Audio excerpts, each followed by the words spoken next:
Isang task force ang binuo ng pulisya upang madakip sa lalong madaling panahon ang mga suspect sa pagpapaslang sa broadcaster na si Julius Cauzo. Ito ay matapos na ihatid sa kanyang huling hantungan ng biktima sa Cabanatuan City. May report si Emil Carion. Bumuhos ang dumalo para makidalamhati sa pamilya ng pinaslang na broadcast journalist sa lalawigan ng Nueva Ecija. Dito ay pinahayag ang galit at lungkot para sa biktimang si Julius Cesar Aquino Cauzo, 51 taong gulang, radio anchorman ng DWJJ. Mabilis na umaksyon ng Philippine National Police o PNP, isang task force ang binuo. Dito nalaman na dalawa ang tinutugis na suspect sa pagpatay kay Cauzo, isang lookout at ang mismong gunman. Sa funeral caravan na ginanap, ramdam ang pagprotesta at pagkondena.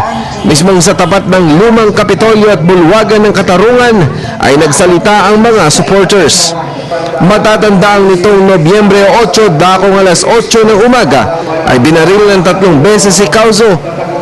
Nagawa pang itakbo ang biktima sa Good Samaritan Hospital pero hindi na umabot pang buhay. Sa kadaming mga taong talagang nakita kong nagmamahal sa kanya.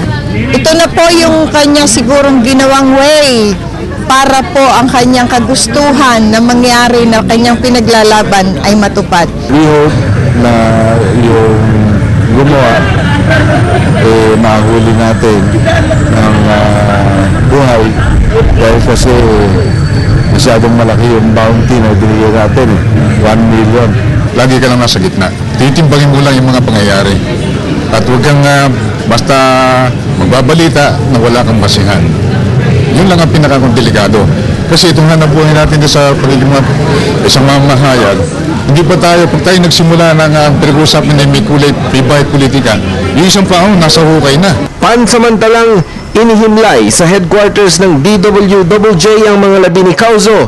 Tumuloy ito sa Talavera, ang bayan nitong Sinilangan. Nakiisa na sa panawagan ng NUJP, NPC at iba pang mga international journalist groups, kasabay ng panalangin na wala na pa ng buhay para mapanatili ang malayang daloy ng pamamahayag. Para sa People's Television, Emil Carion.